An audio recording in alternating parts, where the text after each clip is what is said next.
la session. Donc, je tiens à remercier les participants, les gens qui se sont connectés pour ce webinaire sur un sujet qui est quand même relativement important pour les gens qui travaillent dans le cadre de la conservation. Et remercier aussi les présentateurs. Merci pour leur disponibilité. Je m'appelle Renaud Bailleux, je suis assistant technique sur les forêts guinéennes. Je suis basé à Monrovia et je travaille pour le projet NaturAfrica. Je collabore avec mes collègues qui sont basés à Ouagadougou. On est une équipe régionale de coordination. Et en fait, il y a déjà eu un premier hub qui a été organisé. Et donc, ceci est le deuxième hub qui vient en fait du fait que j'ai remarqué en allant sur le terrain que bien souvent, surtout en Sierra Leone, au Libéria et en Guinée, il y a beaucoup d'activités minières. Et souvent, les collègues qui travaillent, les collègues de conservation qui travaillent dans les aires protégées n'ont pas véritablement de notion ou ont une mauvaise connaissance des principes de sauvegarde environnementale et sociale. Ceci, c'est vraiment en 1 heure et demie, 2 heures, on peut simplement faire une petite introduction sur ce que c'est et comment ça peut être appliqué et comment ça peut être bien appliqué. Donc, ça ne va pas résoudre tous les problèmes, mais ça va déjà vous donner un peu quelques outils, je pense, pour mieux aborder la thématique. Orsetta, actually, I forgot that you had to introduce about the translation. Sure. Renaud, thank you for giving me the floor. I will just quickly explain how to use the interpreting feature that is available on this meeting. So welcome. Now that you are in the meeting, you can use our translation in any of your preferred language, English or French. So as it has already been started, you will see in the bottom banner of the screen, if you're connecting from a desktop, if you are on mobile, on the top right corner, a globe icon labeled as interpretation on your Zoom menu bar. So you can then select your language, tapping on the interpretation icon. You choose your preferred language, which is French or English, and then you should be connected already to your language if you are connecting from a computer. If you are on your mobile phone, just tap on the 3 dots and then select the language interpretation and then click on Done. If you want to hear only the interpreter, you can select mute original audio, and you can switch languages or turn off the interpretation anytime during the meeting. If you don't see the interpretation option, you can message the host or Astra in the chat, and we will provide you with technical advice. I remind you to please keep your microphones muted whenever you are not holding the floor. Mesdames et messieurs, bienvenue à ce séminaire pour utiliser la fonction d'interprétation en direct. Vous pouvez, ça n'est pas disponible sur les navigateurs web, mais vous pouvez l'utiliser sur votre app dans le PC ou le mobile. Vous trouverez une icône en forme de globe terrestre qui apparaîtra dans la barre de menu du Zoom, en bas sur l'ordinateur, en haut à droite sur le mobile. Vous pouvez cliquer ou appuyer sur l'icône interprétation. Vous sélectionnez la langue préférée, qui est français ou anglais. Et sur les mobiles, vous devez appuyer sur les 3 points et puis choisissez interprétation linguistique. Et après avoir choisi votre langue préférée, cliquez sur Done. Pour n'entendre que l'interprète, cochez l'option couper le son original et vous pouvez changer la langue ou désactiver l'interprétation à tout moment. Si vous ne voyez pas l'option d'interprétation, envoyez un message à l'hôte via le chat ou à Astra. Je vous veuillez garder votre micro coupé lorsque vous ne prenez pas la parole. Merci. Okay, thank you, Orsetta. So I just presented briefly the webinar in French, so I will do it quickly in English. Saying that I thank the participants and I thank also the speakers for participating in this webinar. My name is Renaud Bailleux. I'm the technical assistant for NaturAfrica. I'm based in Monrovia, Liberia, and I work on the Guinean forest. And going in the field with the colleagues, I realized actually that, in Sierra Leone, Liberia, Guinea, there is a lot of mining activities. And quite often the colleagues from the implementing partner are not very well equipped with understanding what is a social safeguard, how it can be applied, and also that it doesn't necessarily, mining doesn't necessarily mean also only negative impacts. It's not going to solve all the problems because social and environmental safeguards is a wide field and it's quite complicated, it's quite technical, but it's just an introduction. And we are happy also if you have other queries to exchange, to try to see how we can support you better. So that said, I will switch back to French to introduce Agoro SEBABE. Donc, Agoro SEBABE est un ancien collègue qui travaille sur les... Sorry. Oops, I heard something. Yeah. So Sebabe est un ancien collègue avec lequel j'ai travaillé à UICN, qui travaille sur les problèmes. Sorry, I had a technical problem. Donc, je répète encore une fois, je travaille avec Sebabe, qui est donc un spécialiste en sauvegarde sociale et environnementale.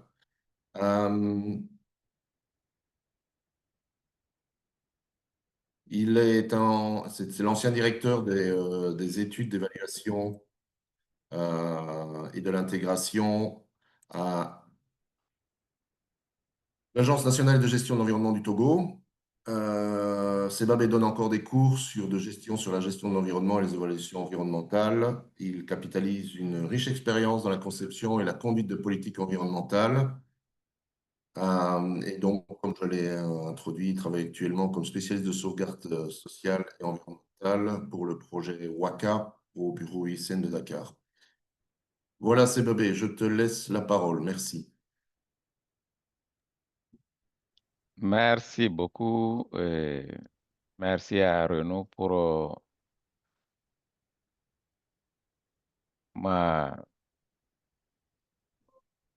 m'avoir impliqué à ce webinaire.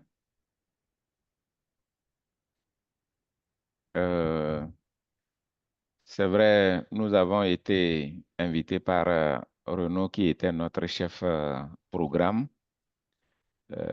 Mako, pour animer cette présentation introductive sur le cadrage de l'outil de sauvegarde environnementale dans le secteur minier, surtout en zone forestière. Notre présentation va s'articuler autour des points suivants. D'abord, une petite introduction. Ensuite, on va rappeler quelques politiques environnementales. Et puis, parler un peu du cadre environnemental et social, quelques notions sur les normes environnementales et sociales qui doivent encadrer l'exploitation minière en zone forestière. Et ensuite, on va aborder un peu les sauvegardes environnementales, surtout les principaux instruments. Et puis, faire la typologie des instruments, parce que dans le domaine minier, il y a pas mal d'instruments qui sont déclenchés.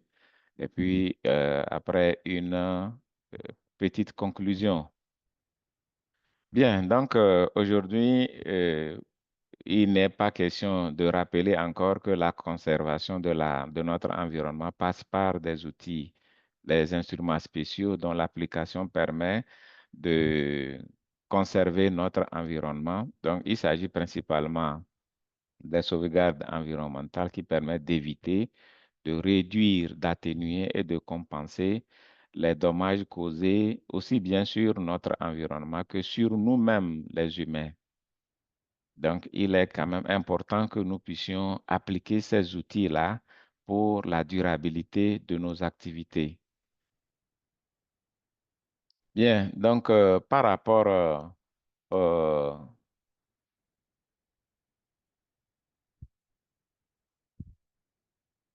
aux politiques environnementales, c'est quand même dans le secteur minier qui permet d'investir dans le capital humain. On fait tout pour permettre à l'humain d'être épanoui. On fait toutes les activités de développement pour accélérer la croissance durable. Et il est aussi question de renforcer la résilience. Donc, il faut s'adapter, il faut voir les moyens par lesquels on peut s'adapter aux changements que nous apportons à notre environnement. Les politiques environnementales et sociales permettent de veiller à ce que nos activités n'aient pas d'impact négatif sur les populations et sur l'environnement. Bref, de protéger euh, les populations riveraines de nos mines, de nos carrières contre les effets, les conséquences néfastes potentielles des projets d'investissement. Donc, il s'agit des politiques qui améliorent aussi les résultats et l'efficacité de nos projets. Donc, de surcroît, l'appui au renforcement de la capacité des États à appliquer les politiques environnementales et sociales renforce la viabilité et l'impact même de ces projets. Donc, il s'agit de la protection des populations et de notre environnement. Il s'agit des meilleurs résultats et de l'efficacité de nos projets. Il s'agit également de l'effet multiplicateur. Donc, comment faire pour qu'on ait quand même de bonnes expériences, de bonnes pratiques qu'on peut dupliquer ailleurs lorsque nous avons des financements des partenaires techniques et financiers. Bien, dans le domaine de l'environnement, de façon ramassée, nous avons une dizaine de normes qui ont été élaborées par la Banque mondiale, qui est le chef de file des partenaires techniques et financiers. Ces normes sont aussi partagées par l'Union internationale pour la conservation de la nature. Et ces normes aussi sont partagées par l'Union européenne euh, qui mettent l'accent sur une ou l'autre. La première conserve l'évaluation et la gestion des risques et effets environnementaux. C'est, disons, la norme chapeau de toutes les normes. C'est elle qui est déclenchée en premier lieu et qui balise le terrain pour les autres. Donc, la deuxième, c'est l'emploi et les conditions de travail. Aujourd'hui, avec les problèmes d'accidents, d'incidents dans nos mines, dans nos carrières, cette norme 2 est vraiment importante pour être déclenchée lorsque nous devons ouvrir une mine. La troisième norme, c'est l'utilisation rationnelle des ressources et la prévention et la gestion de la pollution. Dans les mines, il est quand même important que l'impact numéro un de certaines mines, l'émission des particules fines, c'est la pollution atmosphérique, c'est aussi l'utilisation des produits chimiques comme le mercure, le cyanure pour la purification du minerai, etc., etc. La norme numéro 4, c'est la santé et la sécurité des populations. Donc, nous employons des personnes dans les mines. Les populations aussi sont là à côté de nos mines.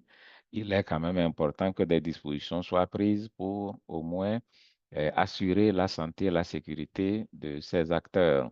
La norme numéro 5, c'est l'acquisition des terres, la restriction et l'utilisation des terres et la réinstallation forcée.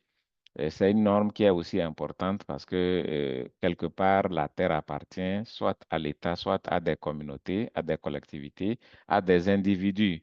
Donc, lorsque on a un titre minier, on a un permis, il est de bon ton qu'on puisse négocier avec les propriétaires fonciers pour exploiter la mine en toute sécurité. Donc, ces propriétaires, on doit voir si elles vivent sur le site minier, il faut les déplacer, ou bien vivent dans la zone forestière et vivent des produits forestiers non ligneux ou exploitent les ressources forestières pour leur survie. Donc, s'il doit y avoir restriction, il y a un certain nombre d'instruments qui sont déclenchés pour être élaborés. La norme numéro 6, c'est la préservation de la biodiversité et la gestion durable des ressources naturelles et biologiques. C'est aussi une norme très importante parce que de plus en plus, on parle de la protection de la biodiversité. Lorsque nous intervenons dans une zone forestière, nous avons des espèces endémiques, nous avons des espèces qui sont menacées de disparition. Nous avons des espèces rares. Nous avons même la Convention sur la biodiversité. Donc, il est quand même important que nous puissions faire une étude et pouvoir protéger ces espèces-là qui sont rares, qui sont menacées de disparition, qui sont des espèces endémiques. La norme numéro 7 concerne aussi les peuples autochtones, les communautés locales traditionnelles d'Afrique subsaharienne, historiquement défavorisées, donc des peuples qui vivent depuis des siècles dans la zone forestière, qu'on ne peut pas aussi négliger. C'est vrai que nous sommes dans la zone guinéenne, c'est un peu rare de trouver ces peuples autochtones, mais nous avons des enclaves, nous avons des communautés qui vivent des ressources de la forêt et qui sont installées il y a longtemps. Donc, on ne peut pas les déguerpir sans rien faire. La norme numéro 8, ça concerne le patrimoine culturel. Donc, c'est aussi important que des gens qui ont des croyances, qui vivent de la forêt, cette norme-là puisse être déclenchée lorsque vraiment il y a besoin. La norme numéro 10, c'est l'intermédiaire financier. Ça, c'est pas aussi important dans certains cas de projet où on n'a pas besoin de trop d'intermédiaires. La norme numéro 10, c'est la mobilisation des parties prenantes. Aujourd'hui, il est quand même important de dire que la première mesure d'atténuation d'un impact sur la population, c'est l'information. Lorsque l'information est partagée, on prépare déjà moralement la personne à accepter le projet qui arrive. Donc, en fait, qu'est-ce qu'une norme? Donc, c'est des outils qui sont destinés à aider les États à gérer les risques et les effets des projets et améliorer les résultats sur le plan environnemental, sur le plan social, conformément aux bonnes pratiques internationales et aux obligations nationales et internationales. Aujourd'hui, tous nos pays sont partis à des conventions, à des accords, la Convention sur les changements climatiques, la Convention sur la biodiversité, la Convention sur la lutte contre les substances appauvrissant la couche d'ozone, etc., etc. Donc, ces normes comportent des objectifs et définissent les résultats environnementaux et sociaux. Elles prévoient des obligations qui aident les États à réaliser les objectifs des normes environnementales et sociales par des moyens proportionnels à la nature, à l'envergure et aux risques environnementaux. Et par rapport à aux instruments principaux. Je dis principaux parce qu'on ne va pas aller trop en détail dans les autres, mais il s'agit des outils de prévention. C'est-à-dire que c'est des outils qu'on doit élaborer avant même d'aller sur le terrain pour commencer les activités. Il s'agit essentiellement de l'évaluation environnementale sociale stratégique. Et il s'agit de l'étude d'impact environnemental dont on a entendu parler chacun de son côté parce qu'aujourd'hui, on parle de plus en plus d'études d'impact environnemental et social. Et le troisième outil, c'est un outil de gestion. Il s'agit de l'audit environnemental. Donc, les évaluations environnementales, c'est des outils qui s'appliquent lorsque nous sommes à la phase stratégique pour les politiques les plans, les programmes. Et ces derniers temps, la Banque mondiale ajoute un petit P à côté des 3 P pour prendre en compte les projets de grande envergure. Par exemple, vous avez un permis, un titre minier dans une zone forestière. Vous n'avez pas dans votre plan d'exploitation l'intention d'exploiter le tout en même temps. Vous allez le faire par phasage, par étape. Donc, il est quand même important que une étude d'impact et une évaluation environnementale soit faite au fur et à mesure. Au niveau de la Banque mondiale, nous avons ce que nous appelons évaluation environnementale, sociale, stratégique régionale. Par exemple, dans les zones forestières où nous avons beaucoup plus de mines, il faut faire une évaluation environnementale stratégique régionale. Par exemple, dans les forêts guinéennes, en Afrique de l'Ouest, en Afrique centrale, on le fait. Et ensuite, nous avons une évaluation environnementale sociale stratégique sectorielle. Dans le secteur des mines, il faut quand même voir qu'est-ce qui se passe, qu'est-ce qui a été fait, qu'est-ce qui reste à faire, quels sont les minerais, les mines qui sont disponibles, comment est-ce qu'il faut les exploiter pour minimiser les impacts sur l'environnement. Donc, principalement sauvegarde environnementale, sociale, stratégique, régionale et sectorielle. Donc, nous avons aussi au niveau de la Banque mondiale le cadre de gestion environnementale et sociale. Au niveau de la BAD, nous avons le cadre intégré de gestion environnementale et sociale.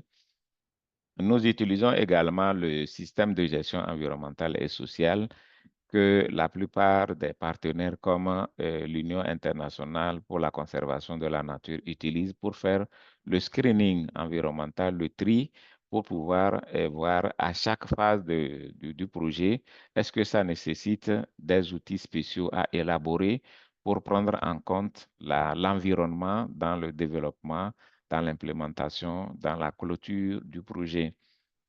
Donc, c'est des outils aussi qui sont utilisés au niveau de l'Union européenne, au niveau de la Banque africaine de développement, au niveau lorsque vous élaborez des projets de conservation pour demander des financements au niveau du FEM, du GEF, au niveau du Fonds vert climat, du CF. C'est des outils qui sont exigés pour avoir une garantie que l'environnement sera pris en compte dans le développement de votre projet. Donc, l'étude d'impact donc, comme je l'ai dit, pour l'évaluation environnementale stratégique, c'est pour avoir des orientations à un niveau holistique, c'est au niveau général.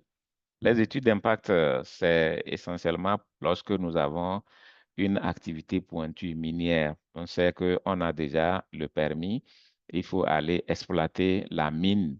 Donc, on connaît le site dédié à notre permis. Et il faut faire une étude d'impact environnemental et social, élaborer un rapport d'étude d'impact et le rapport doit être élaboré en suivant le canevas des partenaires, en suivant aussi le canevas national du pays où on doit ouvrir la mine ou la carrière. C'est quand même important de connaître la structure du rapport. On va revenir là-dessus. Et donc, lorsqu'on fait une étude d'impact, nous avons un cahier de charge qui s'appelle le plan de gestion environnementale et sociale, auquel on peut greffer les autres plans, comme le plan de gestion des risques. Lorsque nous avons une mine, il y a probabilité que la mine s'affaisse, il y a effondrement, il y a possibilité qu'avec les grandes pluies, le sol devient fragile et qu'il y a éboulement. Lorsqu'on fait cette étude d'impact, on aboutit sur le certificat de conformité environnementale qui a une autorisation environnementale que nous appelons très souvent le CCE, certificat de conformité environnementale. Ça ne s'arrête pas là lorsque l'autorité du ministère de l'Environnement donne cette autorisation environnementale, ce feu vert environnemental pour démarrer les travaux. Il faut déclencher le suivi. C'est le suivi qui permet de voir vraiment qu'est-ce qui est fait, est-ce que c'est efficace, les mesures qui sont proposées dans le rapport. Et maintenant, si la mine est ouverte, périodiquement, il faut réaliser un audit environnemental. Donc, l'audit environnemental, c'est pour passer en revue les mesures environnementales qui sont prises dans le cadre de l'étude d'impact. Est-ce que ces mesures sont efficaces? Il faut les renforcer. Est-ce qu'il faut changer de nouvelles mesures, etc., etc. Donc, généralement, on fait aussi un plan de gestion avec les mesures de court terme, de moyen terme et de long terme. Il y a aussi le plan de gestion des risques. Et dans les mines, il y a vraiment les risques. Si on utilise des engins lourds avec le déplacement, il faut avoir un plan de circulation, il faut avoir un plan de gestion des risques. Et généralement, quand on fait un audit environnemental, on obtient le certificat de régularisation environnementale, ce qui montre que vraiment les mesures ont été testées et elles sont acceptables à un niveau donné. Malgré cela, il faut déclencher le processus de suivi. Bon, ici, nous avons voulu voir dans le secteur minier les autres instruments connexes aux études environnementales et aux études d'impact environnemental, à l'évaluation environnementale stratégique. Il s'agit du plan d'engagement environnemental et social. Et ça, c'est vraiment entre l'État et les partenaires techniques et financiers. C'est pour avoir vraiment la bonne volonté de l'État d'appliquer les mesures, de faire élaborer les études d'impact, de dire que nous avons quand même un cadre juridique qui nous permet de conduire les études environnementales et qu'on va prendre les dispositions pour éviter la pollution, pour éviter le braconnage, pour éviter la destruction des ressources forestières. Nous avons également l'évaluation environnementale sociale stratégique dont on a parlé. Il faut faire le rapport. Nous avons le système de gestion environnementale et sociale qui se fait aussi pour faire le screening et voir les outils qu'il faut élaborer. Le cadre de gestion environnementale et sociale, le cadre de politique de réinstallation. Lorsque nous avons des populations qui mènent des activités ou qui vivent sur le site qui a fait l'objet de l'octroi d'un permis minier, il faut déplacer la population. Donc, lorsque nous n'avons pas encore un site vraiment déterminé et que c'est encore général, là, on élabore le cadre de politique de réinstallation des populations. Ça peut être appelé CPR ou CPRP, cadre de politique de réinstallation ou cadre de politique de réinstallation des populations. Donc, et ça, c'est encore au niveau holistique, mais c'est lorsque nous allons sur l'étude d'impact et qu'on a le site bien approprié, en ce moment, on peut élaborer le plan d'action de réinstallation où on décompte les membres des ménages, les activités menées, les revenus mensuels, annuels, et puis on essaie d'accompagner pour les déplacer, les réinstaller sur un autre site. Le cadre de planification en faveur des populations autochtones, ça aussi c'est important lorsque vous avez affaire avec des peuples qui vivent dans la zone forestière il y a des siècles, il y a longtemps. Donc l'étude d'impact environnemental, c'est le principal outil. La notice d'impact, c'est dans certaines réglementations, c'est une étude d'impact simplifiée. Nous avons également l'audit environnemental, le plan de gestion environnementale et sociale. Donc, ce qui suit, c'est des documents qui sont connexes aux études dont nous venons de parler. Le plan de gestion des risques, le plan de gestion de la biodiversité. Lorsque nous sommes dans une zone forestière où nous avons beaucoup d'espèces qu'on doit protéger, qu'on doit conserver, il faut déclencher l'élaboration du plan de gestion de la biodiversité. Nous avons également le plan de gestion des pestes et des pesticides et des déchets dangereux. Non, lorsque nous utilisons des produits chimiques pour la purification de notre mine ou de notre minerai, par exemple pour la purification de l'or dans une zone, certains utilisent le cyanure, d'autres utilisent le mercure. Donc, il faut avoir un plan de gestion pour que ces produits-là ne se retrouvent pas dans les cours d'eau ou stockés pour entraîner l'appauvrissement des sols. Donc, le plan de développement en faveur des populations autochtones, le plan de gestion de la main-d'œuvre, toute entreprise sérieuse, respectueuse de l'environnement doit avoir un plan de gestion de la main-d'œuvre. Plan de mobilisation des parties prenantes, ça aussi c'est important. Le plan d'action de réinstallation, nous en avons parlé. Plan hygiène, santé, sécurité. De plus en plus, nous demandons aux entreprises minières d'avoir des spécialistes en QHSE, qualité, hygiène, santé, sécurité, environnement, pour que les questions d'atteinte à la santé et sécurité soient prises en compte. Et ce qui est aussi important et qui est une nouveauté, c'est le plan d'action de violence basé sur le genre VBG, d'exploitation et d'abus sexuels, et de harcèlement sexuel, HS. Donc, c'est important que l'on puisse savoir parce que de plus en plus, c'est dans les mines, c'est dans les carrières que l'on retrouve des enfants métis, l'on retrouve des cas d'écart de comportement, etc., en fonction des revenus. Évaluation des risques et dangers, c'est important. Le plan d'intervention d'urgence pour les grandes entreprises minières, c'est aussi important. Plan de gestion de la circulation. Et lorsque nous avons une mine importante, il faut avoir un plan de circulation. Sinon, vous-même, vous allez créer des accidents de circulation avec les engins qui transportent peut-être les matériaux lourds dans la carrière. Donc, le contenu d'un rapport d'étude d'impact, c'est vraiment, comme je l'ai dit, c'est un outil plus important et utilisé régulièrement. De façon vraiment simplifiée, le rapport d'étude d'impact comporte un résumé analytique. Ailleurs, certains vont parler de résumé non technique. Il faut faire le cadre politique, juridique et institutionnel. C'est important que l'on puisse voir dans le pays quel est le cadre politique en matière minière, quel est le cadre juridique, quels sont les textes législatifs et réglementaires qui accompagnent l'exploitation minière. Le cadre institutionnel, il faut aussi voir les acteurs, les ministères, les directions, les ONG qui sont impliquées dans le domaine de l'environnement, surtout dans le secteur minier.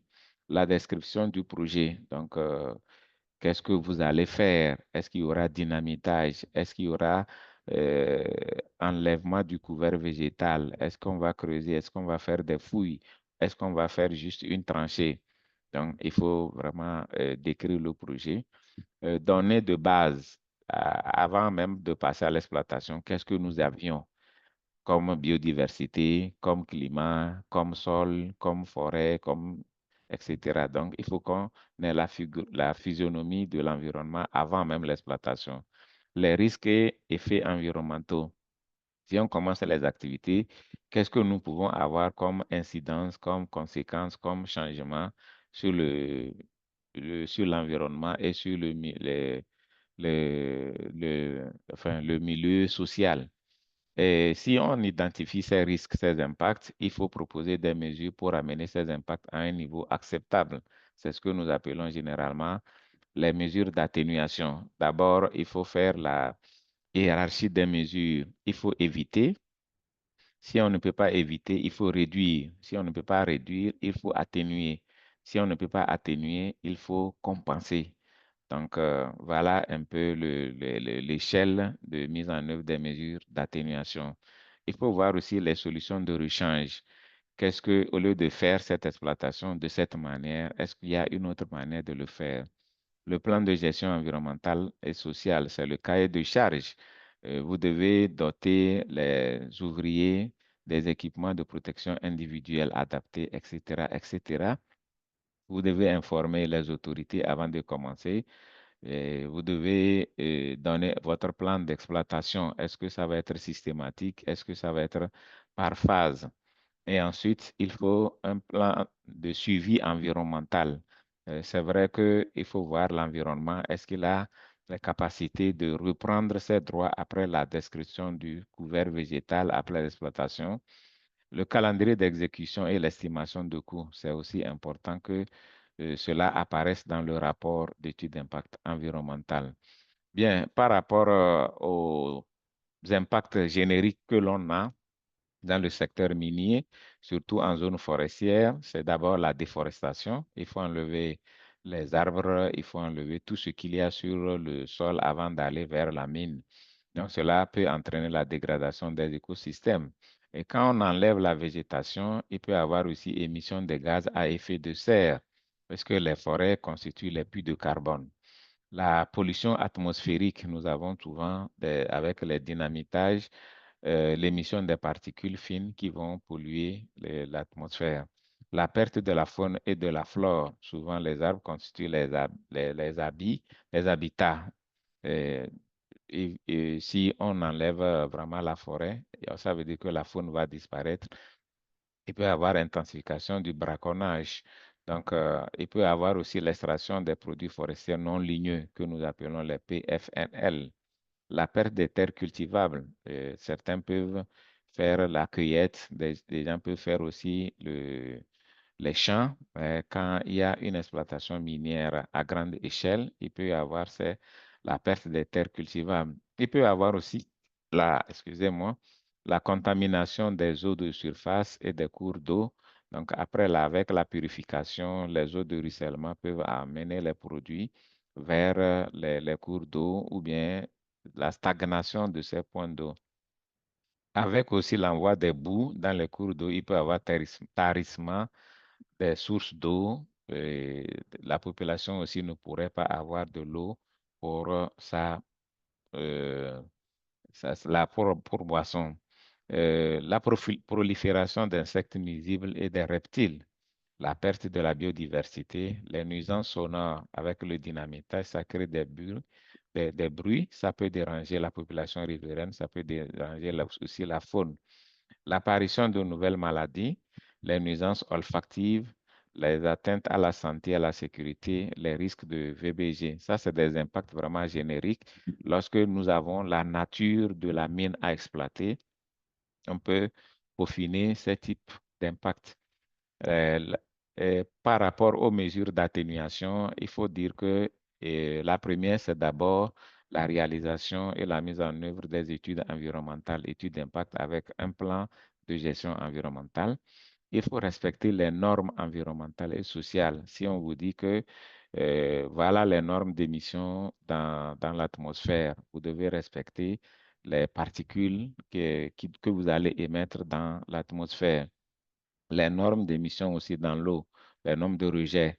Il faut travailler quand même les effluents avant de les rejeter dans la nature. Élaborer un plan de fermeture de la mine, c'est important parce qu'on ne peut pas exploiter une mine et après abandonner la mine en l'état. Il faut un plan de fermeture. Dans certains pays même, on exige de produire un plan de fermeture avant d'avoir l'autorisation. On peut réhabiliter la mine après exploitation au fur et à mesure ou bien on se donne un temps pour commencer la réhabilitation. Il faut faire un reboisement, c'est important. Il faut dépolluer les eaux. Il faut renforcer et respecter le cadre juridique du secteur minier. Il faut doter les employés d'équipements de protection individuelle et collective et veiller surtout à leur port. Il faut élaborer et mettre en œuvre un plan de développement communautaire parce que les communautés vivaient des ressources forestières, vivaient de la terre et aujourd'hui, si on ne peut plus leur permettre d'aller exploiter les produits forestiers non ligneux, il faut des activités alternatives. Bien, voilà, nous pensons qu'aujourd'hui, si nous voulons prétendre à un développement durable, il faut appliquer les normes, il faut les sauvegardes environnementales, il faut que nos activités soient accompagnées, il faut qu'on s'engage à prendre en compte les risques et les effets de nos activités sur la forêt, parce que la forêt, c'est la vie. La forêt, ça réglemente le climat. La forêt, c'est quand même très important autour duquel il y a beaucoup d'enjeux sur le plan mondial. Le changement climatique, c'est aussi un secteur identifié comme émetteur des gaz entraînant les changements climatiques. Il faut une bonne planification de toutes les activités. Donc, c'est important, c'est à travers les études environnementales et le respect des normes.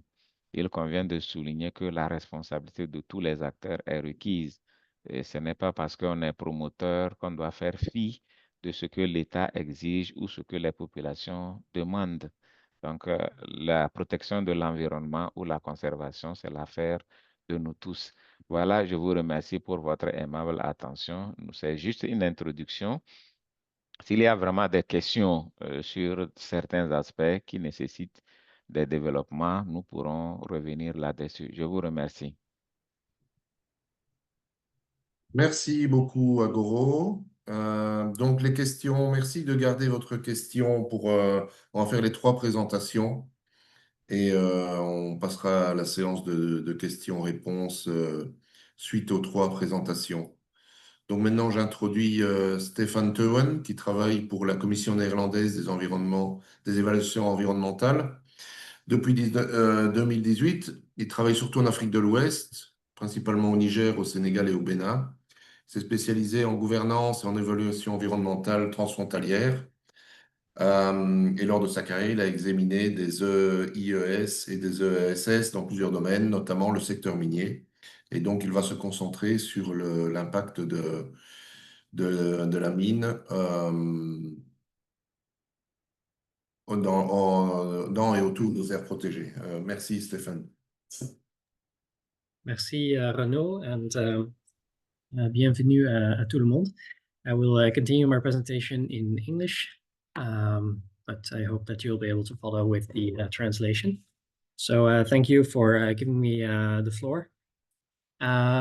So as Renaud said, I'm working at the Netherlands Commission for Environmental Assessment, and it's good to follow up on the presentation of SEBABE on environmental impact assessment, because that is really at the core of the business that we work in. So I'll start with briefly talking about the NCA and then about environmental assessment for mining projects, and I'll close up with a few case studies of the work that the NCA did in Guinea. So what's the NCA? In the Netherlands, we are the authority responsible for reviewing ESIA reports and SEA reports, so strategic environmental assessment, as well as environmental social impact assessment, before projects are approved by the authorities. So we are formally a foundation with a legal task, which is described in the Environmental Code, Chapter 7 of the Dutch Environmental Code. And since 35 years, we have also an international department where I work, where we do the same work which we do in the Netherlands. So on request of local authorities, usually Ministry of Environment, but also in some cases Ministry of Mining, Infrastructure, Agriculture, we can support the review of terms of reference and pre-final ESIA reports.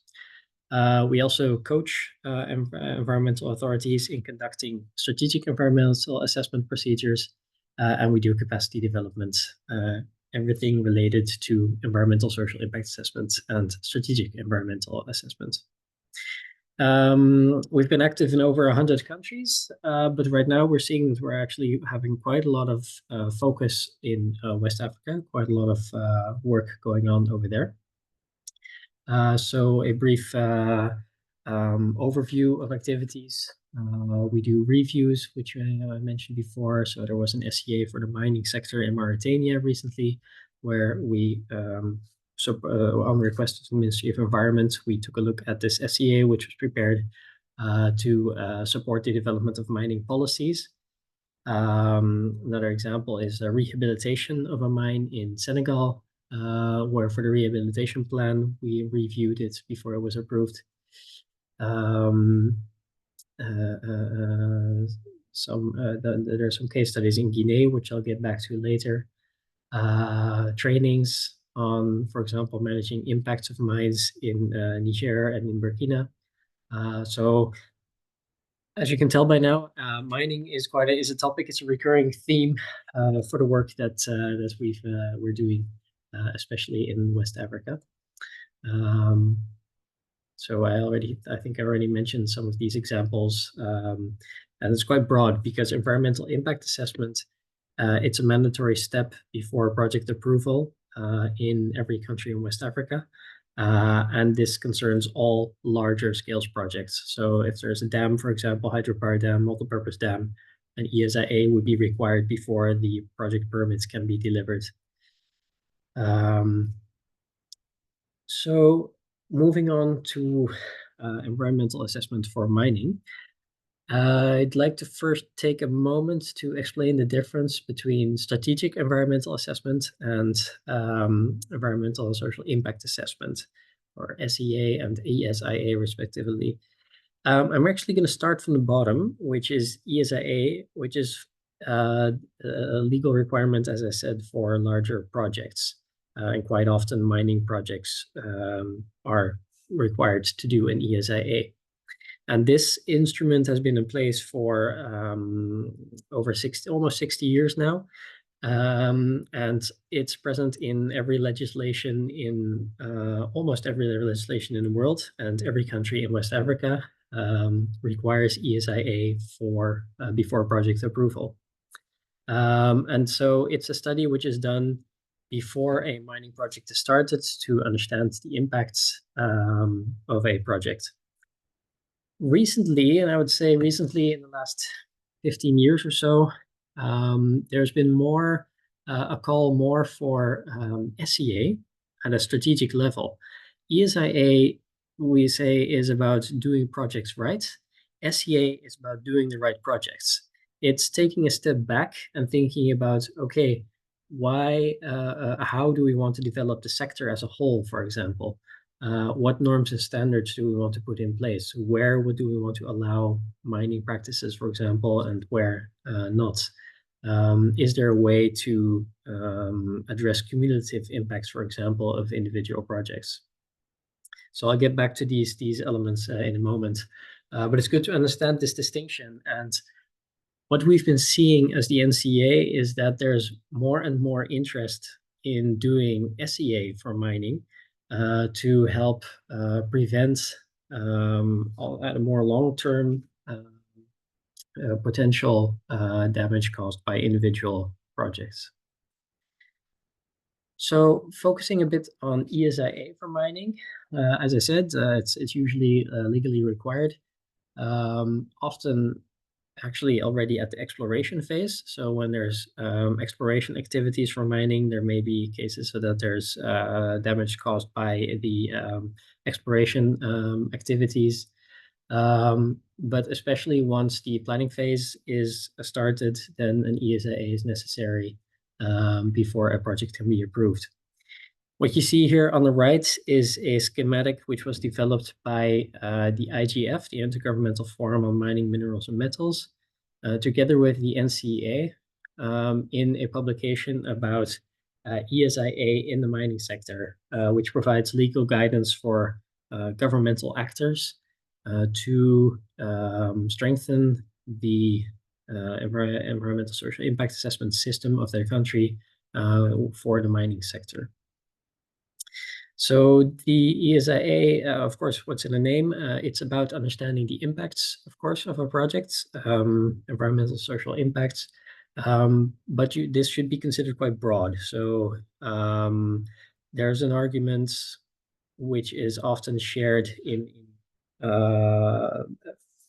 practitioners that, for example, human rights are also part of the social impacts and should also be studied in ESIA processes. Another topic of importance to highlight here in an ESIA is the necessity to study project alternatives. So, of course, with mining, the location is often relatively fixed, but even there, you can think about, okay, where might the entry points be? But also things like, where do we house the workers who will be working in the mine in a way that's not too impactful on the local community? How do we develop the infrastructure, such as the electricity and the railways or roads which will transport the mining materials? So these are elements where it's valuable to look into the alternatives and the variants which are possible and see which ones are less impactful than others. And of course, and again, this is something I'll get back to in a moment, ESIA also allows for the public to express themselves on our projects, but I'll highlight that in a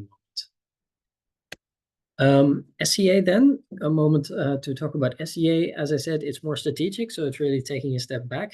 It's usually an effort led by the government, so Ministry of Mining together with the Ministry of Environment, to do a strategic environmental assessment to help understand and manage the impacts of the mining sector, or to study mining in a certain region. And it's at a strategic level, so questions are asked such as where can we allow permitting, and how much volume of the mining material do we allow to be extracted? How can the local population benefit from the sector? How can they should be powered? which I'll mention actually in the example of Simandou in a moment. How to transport, often it's railways, but should it necessarily be a railway is a question you should ask. Are roads perhaps better? Are there conveyor belts options which are less impactful? These are questions to ask during strategic environmental assessment already.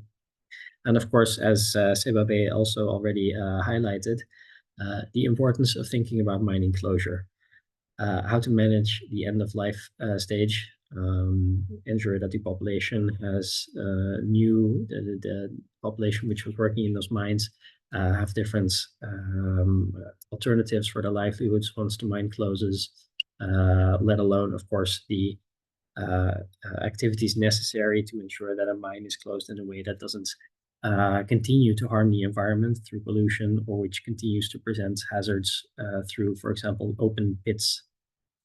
So these are questions which already at a strategic stage you should think about during a strategic environmental assessment. So I mentioned public participation, which is an essential element of the ESIA process. So I wanted to just briefly explain how that looks like in a sort of a standard schematic of an ESIA.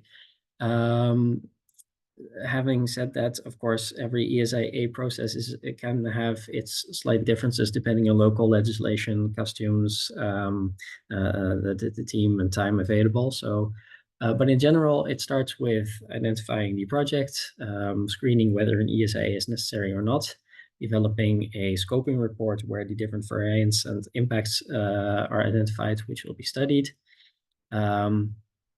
Impact assessment and the proposal of management activities and comparison of alternatives are discussed in a ESIA report. The review by the local ministry in charge of environment, decision on whether to allow a permit or not, and the decision on the license for the project in general. And then finally, the implementation of the project, as well as monitoring and evaluation. And there's public participation throughout the process of the development of the ESIA report. So already at the very first stages, when at the scoping stage, you start thinking about what exactly are we going to study, and what are the types of impacts which may be important in this ESIA. That's when you should already start talking with the local population about, what may be sensitive areas, what may be sensitive communities, how do they feel about the potential influx of workers, for example, but also to manage expectations.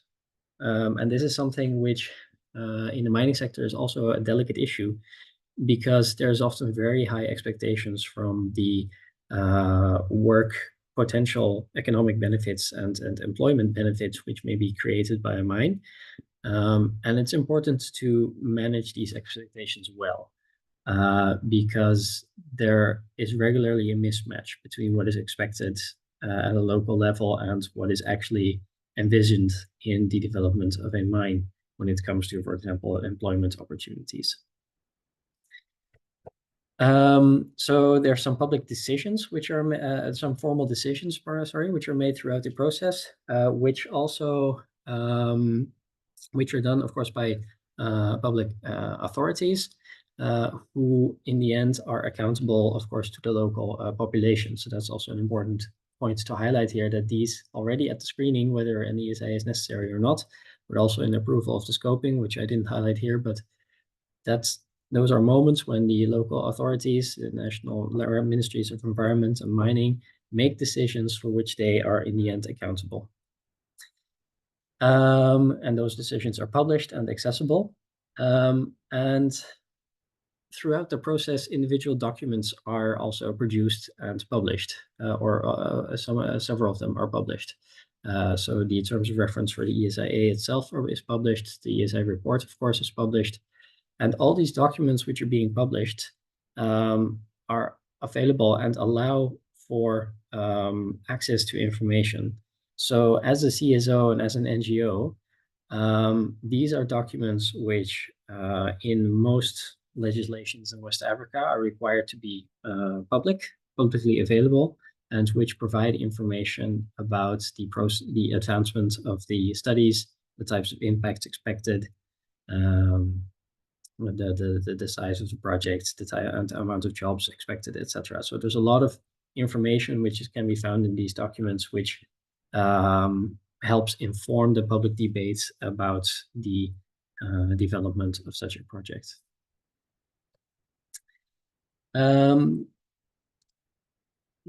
A brief note on how stakeholders can be engaged.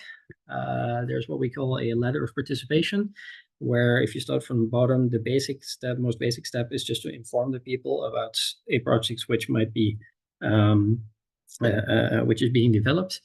But it's encouraged to try to climb this ladder and to arrive at levels where the local population is able to, at least be consulted, but even better be involved or empowered to have their say about the development of a project. Of course, this depends on how much room there is available to work to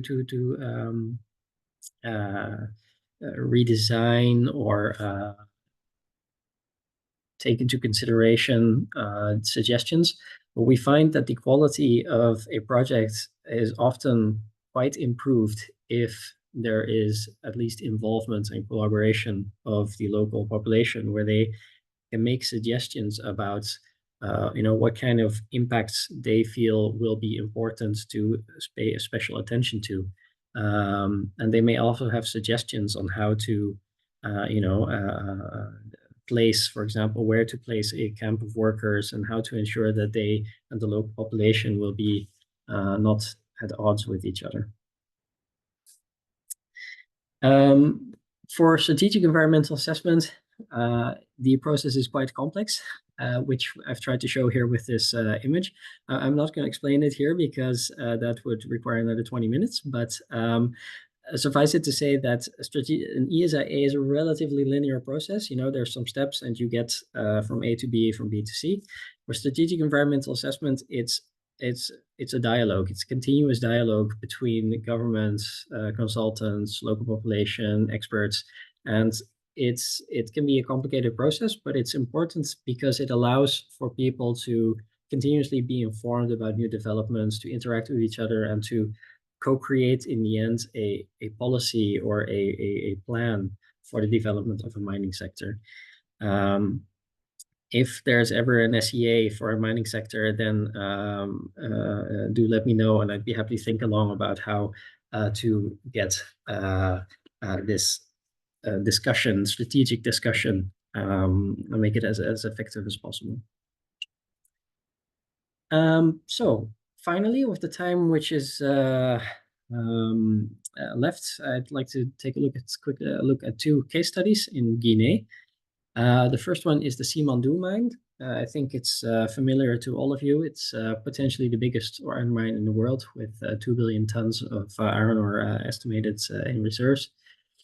I'm not going to spend too much time on this one because it's still at such an early stage, and it's still, there's continuous discussion right now about, the design of the project. But I did want to highlight something which I encountered actually recently, where when you talk about the design of a project, and if you think about the different impacts and alternatives and the different impacts which there are for a project, the Simandou case presents an interesting one because it's an enormous mine and it requires an enormous amount of electricity. And one of the questions you can ask is, so where does this electricity come from? What alternatives do we have? And the classic solution would be to create its own power supply through a coal plant or a gas plant. But an alternative was raised in the case of Simandou, where the alternative for power generation could potentially be to use wind power. Because of the geographic particularities of this region, there is a lot of wind and a lot of continuous wind flowing in that region. And the argument was made that actually a wind park might be less impactful when it comes to the total CO2 emissions of the country, and still provide a sustainable source of energy for the mine. So these are the kind of questions which you would discuss during the ESIA, or actually preferably even earlier at an SEA stage when it comes to managing those impacts. So as I said, it's still in the design phase. So, but one thing I noticed on the website of the Rio Tinto, who's managing it, is that there are already being redesigns implemented in the ESIA phase, where well, a new design is being implemented to protect the biodiversity.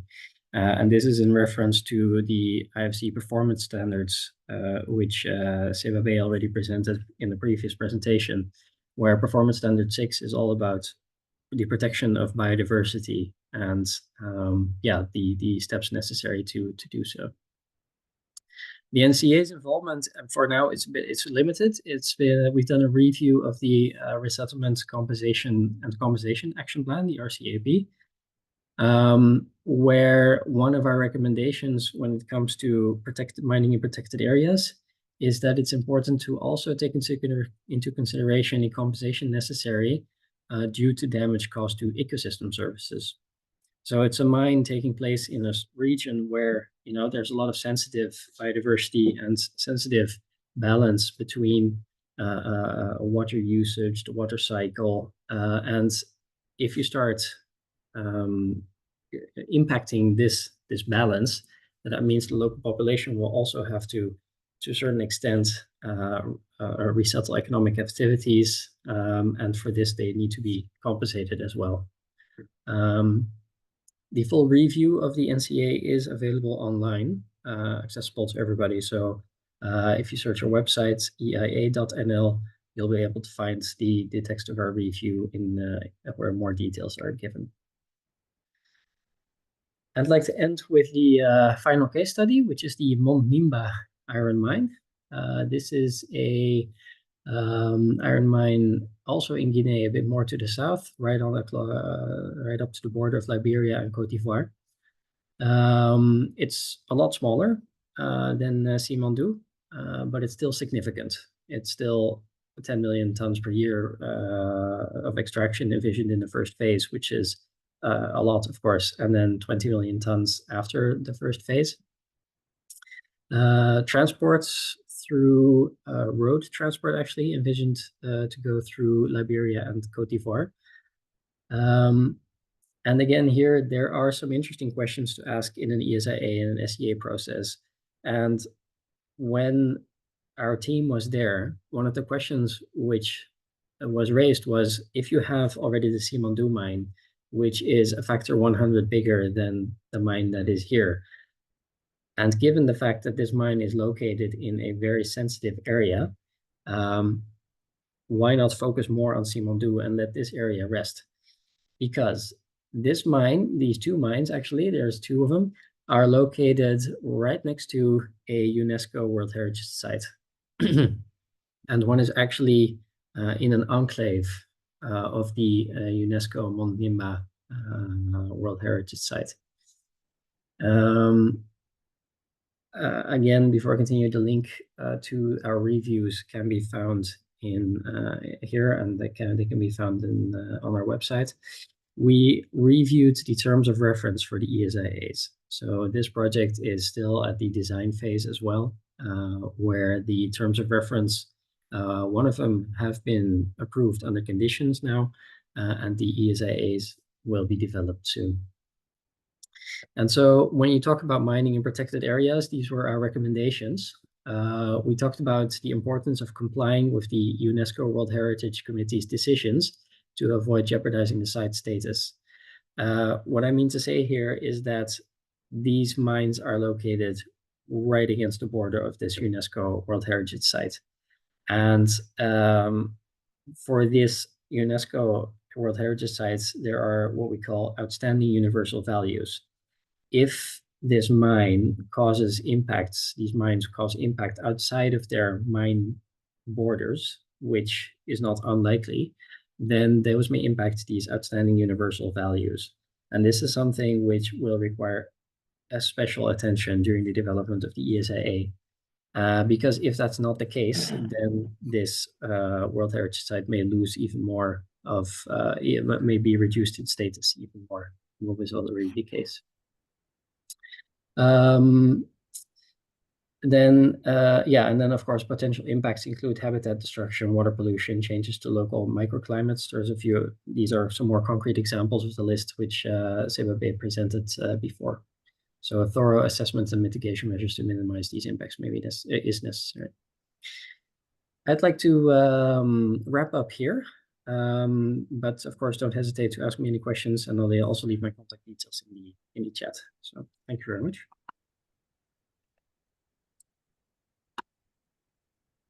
Right, thank you very much, Stefan. As you just mentioned, maybe if you have questions, you can send it on the chat. And as mentioned previously, also we have the session of question and answers at the end of the 3 presentations. You can also, if you would like to have the presentation, you can get in contact with Catherine, who sent the invitation for this webinar. We have the 3 presentations, so if you want to have them, we can also forward it to you. Now let me introduce Geert Kemschoor. I'm hoping it's the right way to pronounce your name, Geert. So Geert started actually as a medical doctor. He's a surgeon. He's got a PhD in surgery. Then he went a bit more into trade, working for different consulting groups, and he now moved to West Africa, where he is the CEO of JM Mining in Kenema in Sierra Leone. So Geert's going to introduce the work he's doing in Sierra Leone, and he shows also how mining can be also beneficial to, or at least not have a negative impact, and can be beneficial for the communities. So the floor is yours, Geert. Thank you.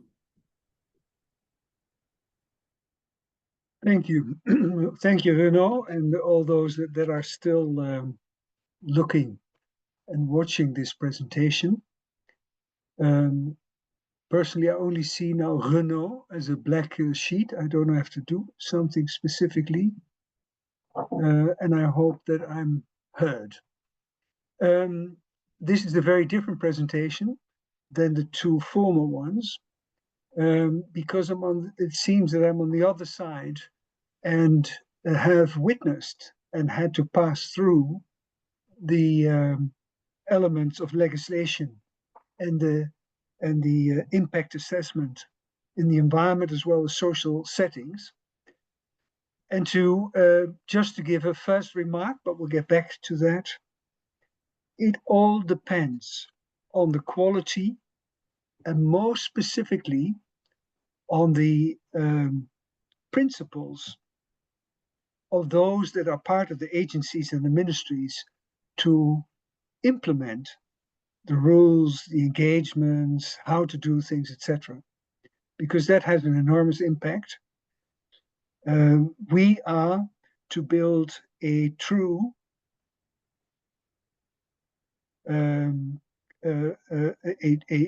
true clean mine, and that comes with responsibilities, amongst others, that we do not bribe. And in a country like Sierra Leone, my experience is only in Sierra Leone, in the eastern side, that's a very tough call.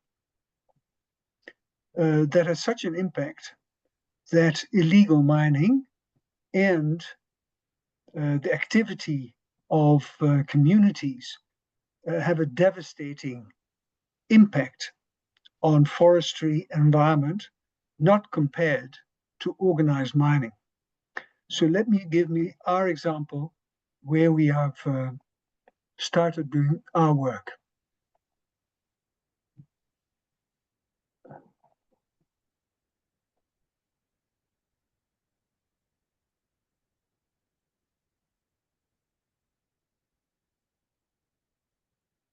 So we are going towards a serious green underground gold mining effort in West Africa, and we're ready to start building it. Just to give you a few figures, it's a smaller site than the big iron ore site, but it's a projected first phase 1.6 million ounce of gold based on an NI 43101 and references. We were awarded our environment license for the large-scale mining on the 11th of November last year, and offered a large-scale mining license at the end of January 25, accepted it on the 3rd of January. We have land lease and access agreements in place. It's about an investment of $125 million to build the underground mine, the ore processing plant, and the quarters. I started in January 2016 in Sierra Leone on the eastern side, so very close to the Liberian border, explored for 8 years, and we're now, after all these preparations, are ready to turn to mining. We expect an output of 100,000 ounces per year from 28-29. 5 years later, from now, in that particular area of a concession of 82 square kilometers, it takes 3 years to build the mine, so year 4 and 5 will be a proof of extraction and production. But in the same area, there's an extension phase 2 and 3 for gold resource. We have identified a second gold site, plus we identified serious areas for coltan, lithium, and chromite. So our site is right above a greenstone belt, and that has this opportunity. 4 years ago, we and I decided that we'll go for responsible green mining.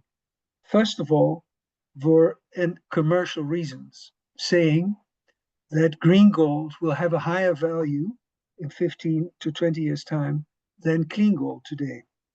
The distinction today is between clean gold and dirty gold. Dirty gold means child labor, no taxes, no licenses, etc. Clean gold means that the processes are in line with UN regulations. Central banks are only allowed to buy or purchase clean gold. In 15 years' time or earlier, our idea is that central banks will only be allowed to buy green gold. To turn an existing gold mine into a green mine is almost impossible. So to do it from the start will be an important strategic step. Secondly, we found out that it requires a higher capex to build the mine. So there's more of investment required, but thereafter the OPEX is actually lower than the traditional way of mining. So it also has a financial, operational financial reason to do so. And thirdly and lastly, it will be good for the environment because a green mine comes with responsibilities. We're in Sierra Leone. This is Sierra Leone. The capital is on the left, Freetown. We're located at the east. Here is Liberia. Over here is Guinea. There in the country, there are 5 distinct greenstone belts. We are on one of the 5, with eventually an 82 square kilometer site. We started at 137, but we lessened it. To look at it, the green here is not a forest, but it's the greenstone belt is in a forest area. It's not a protected area, but still a forest reserve, and the distinction is a legal distinction. But I must say 80% of the forest is already disappeared because of illegal mining, but more importantly, because of local farming and other activities in the woods. Most the illegal activities, both illegal activities, can exist because the agencies can be bribed so easily to be allowed to do that work, there is no resistance despite all the legal efforts in place.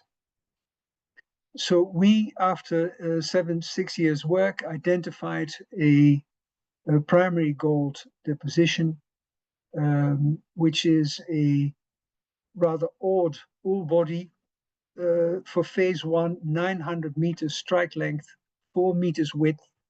It's steeply dipping or declining 68 degrees, going down with an ore grade of 5.3 grams per ton, and all sides open-ended. We worked with international reputable companies to ensure that as a startup company, we were able to present ourselves properly. The geology, we will not go into detail, but we made very distinctive studies and drawings to understand exactly where we are, what drilling capacity was required to prove the resource mineralization. So 4 meters wide, this is actually, you look at on top of it, in that particular area, which is a hilly area, the distinction or the distance between the surface and the original earth crust is only 6 meters, 6 to 8 meters. So we always had to go down for about 6 meters to be able to sample at surface. Primary deposited gold, a very distinct area identified. So a green mine, we decided on 4 particular pillars. First of all, a small environmental footprint to go underground from the start.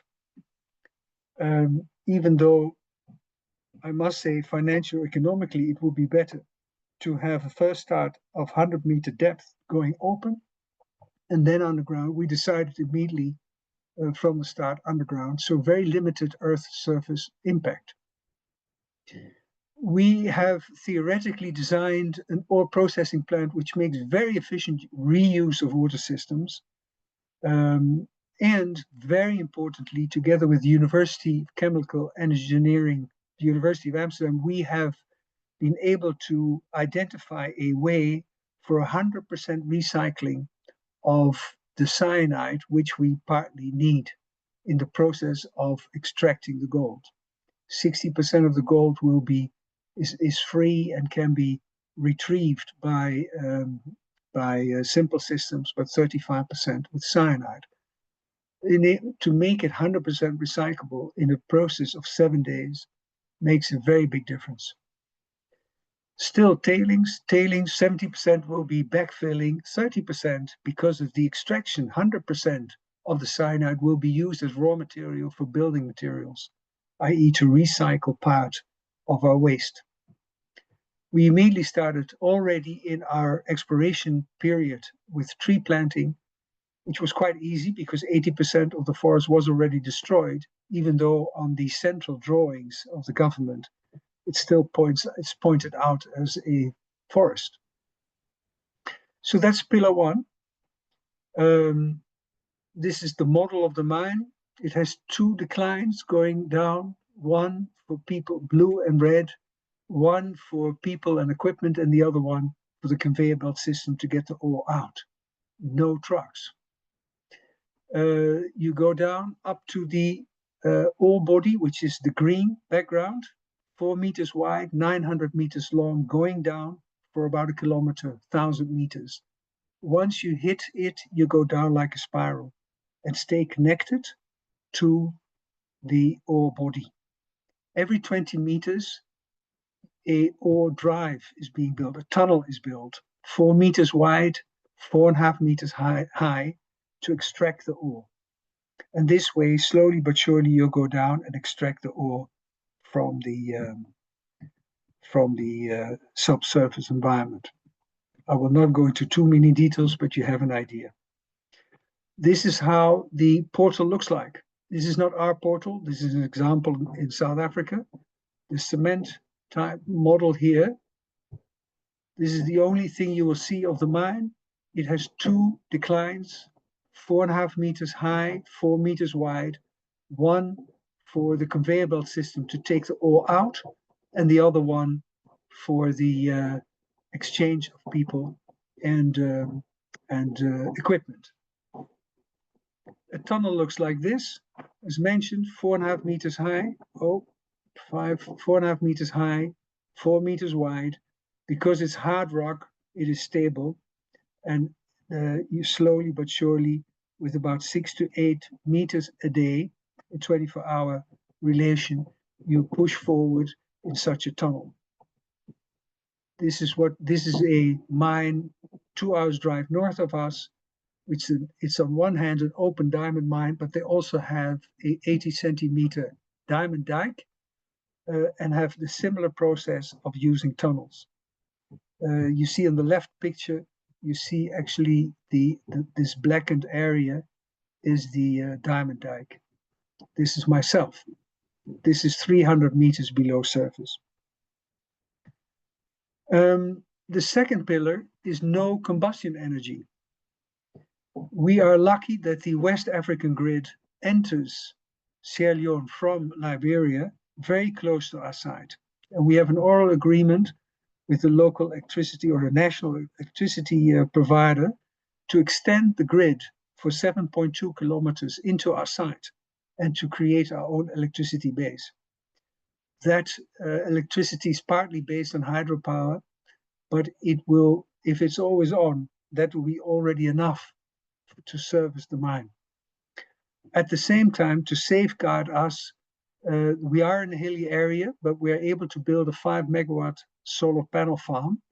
And hopefully in 3 years' time, the modular battery setups will be affordable to also be a backup at night. The ore haulage will be completely by conveyor belt systems, no trucks. The vehicles and the high technical machines we required with the mining equipment will all be electrified. They already exist electrified, they're available, they're being sold relatively easily, a bit more expensive, but are available. So we work towards a zero carbon footprint. Why towards? Because it's hard rock, we still need dynamite. Dynamite produces carbon dioxide. So we have to offset that with reforestation and afforestation. This is the coal mine using conveyor belt systems to get ore from the belly of the earth going out. We're going to copy this and hopefully doing it the right way with hard rock ore from the inside of the earth. The third pillar, enhancing local prosperity. As was just mentioned earlier, we know that possibly only 20% of the local people will be hired by the mine. 80% will not, which will lead to lots of problems. There are always problems. We've had problems already from year one, whatever intention you have. So it's key to enhance local prosperity. And we have made a model that is based on setting targets. In 5 to 7 years' time, we should triple the local prosperity by means of not just handing out money or systems, but to create businesses, starting with business development first, before thinking about skill development or other elements of improving human capital, how to do things. What's the use of a skill development if there's no job? What's the use of schoolings if there's no jobs? So the business development is very important for alternative earning models to create a environment which is stable, and secondly, which will reduce the need to burn down the forest. It requires very good relationships, which is clear. It takes us a lot of time with the community, the landowners, local chiefs, but also provincial and national agencies in the end. It takes a lot of time to build that relationship. And as mentioned, as a green mine, it comes with responsibilities, no bribing. So it's very, very complex. We pay land lease, we build community center, townhouse, we support a primary school, nursing center, mosque and church already while we are not mining. We have been exploring until now. And of course, once we start mining, this responsibility will be increased immensely.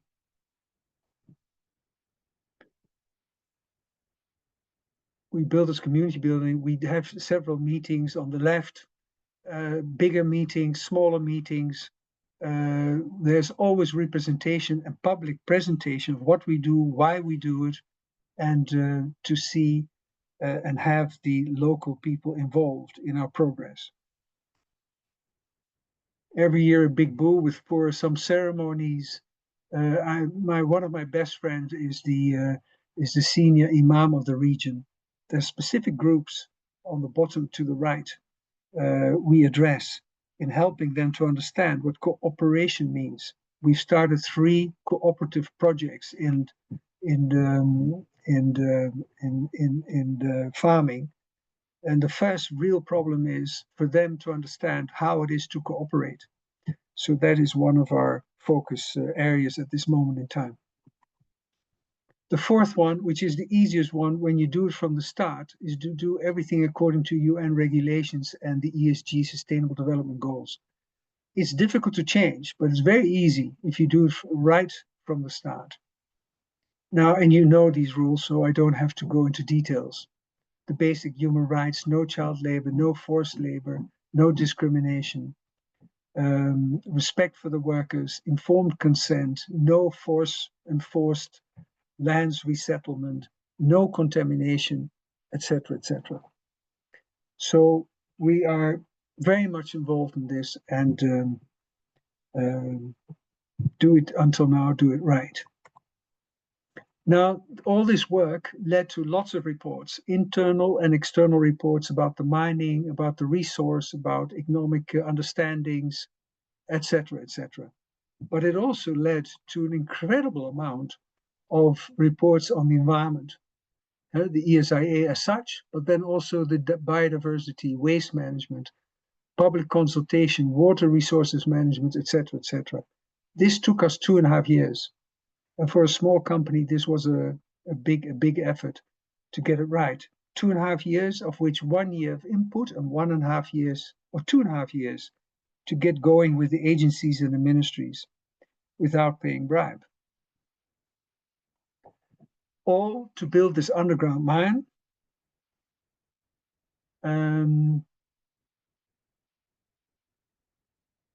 With the very important effect of community development.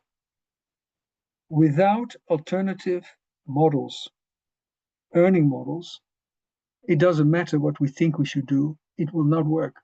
Whatever we write in EIAs, whatever we do otherwise, we cannot stop the illegal mining and the deforestation.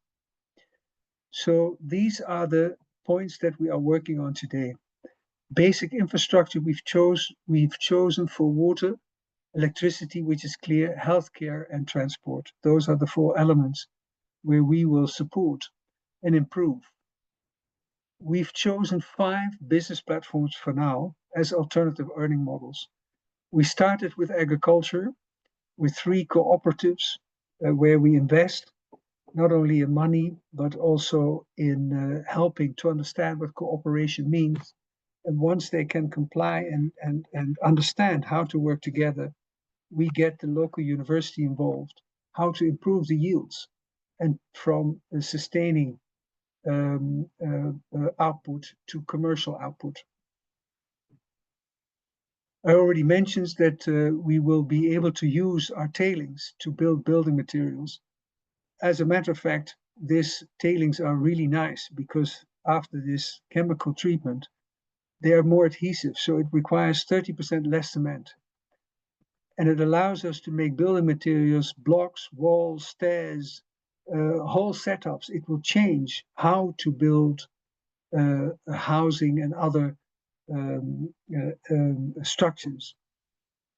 It's a business, and it will set it up in a way that the local community, as well as the chiefdom, will be co-owning that business.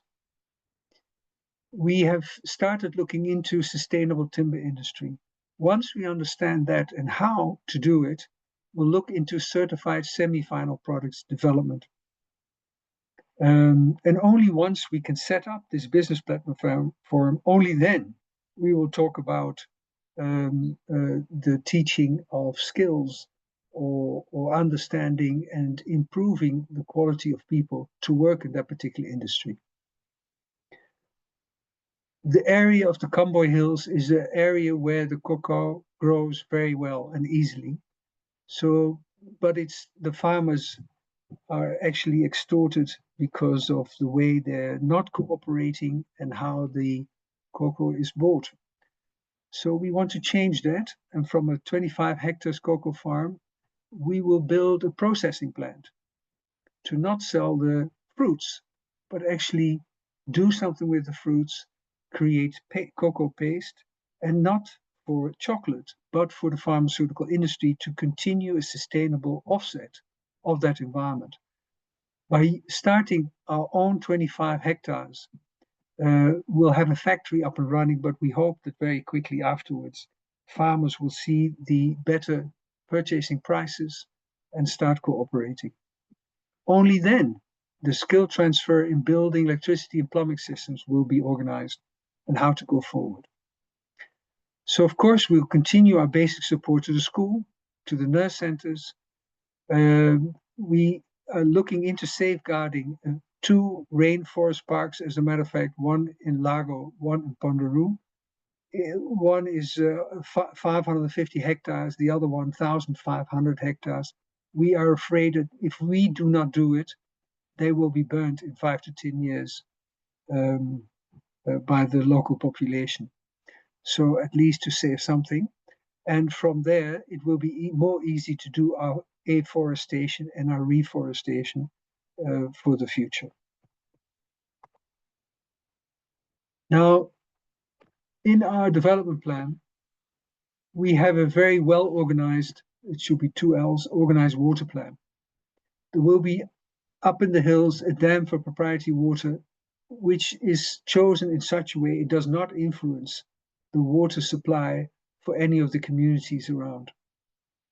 I already talked about the reuse of water effectively, and it will be crucially important to safeguard this chemical recycling. We already found that the E. coli is too high in most of the water resources they're currently using. So we have to improve the water supply and for sure the sanitation of the local community. Secondly, yes, a small physical footprint, but still. So we work very closely together with the regional forestry to first of all choose individually the trees that we can cut to find path through to do our work. We work with them to understand and to execute the afforestation and reforestation.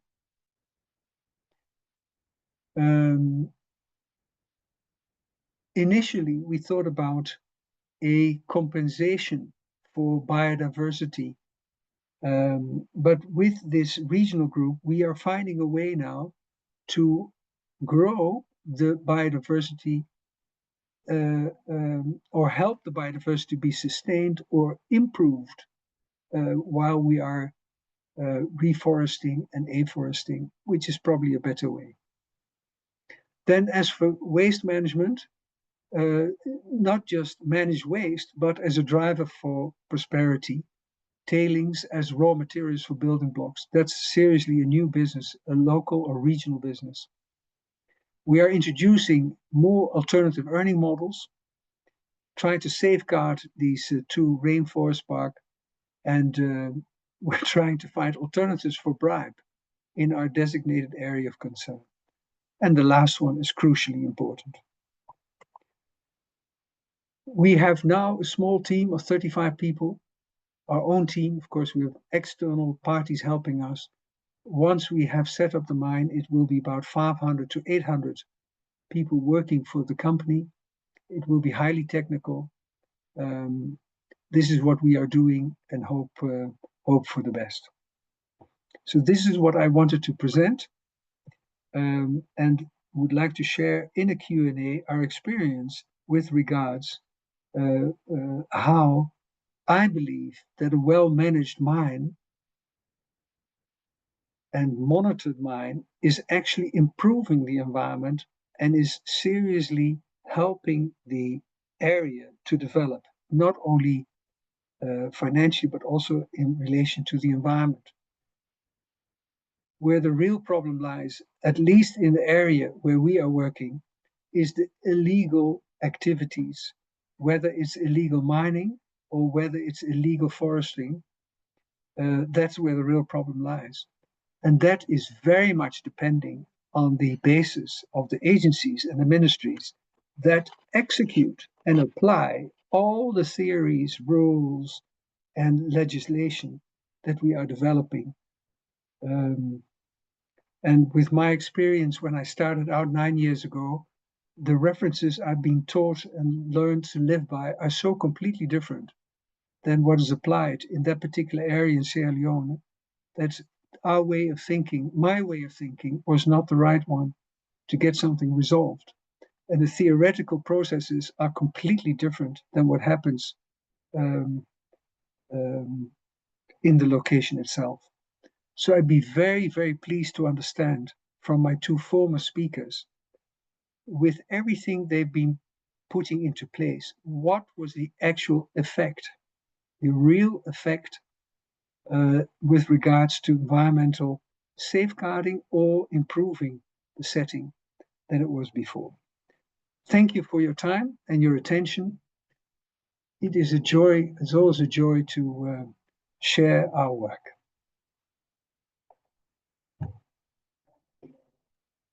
Thank you, Geert, and thank you everybody who's still with us for your attention or your engagement. I can confirm we have until 12 o'clock GMT, thanks to having the interpreters in the meeting room until then. So I've taken a note of the questions which have been put in the chat so far. So we'll start with those, and other people can wait until we've done those or add to the chat, and then we can put them on the list. So I will go back, some of them in two parts. So the first question we have, I believe, is for SEBABE from somebody called Sanyor. So it's what criteria or indicators can be used to assess the acceptability of an SEIA by stakeholders and regulatory authorities?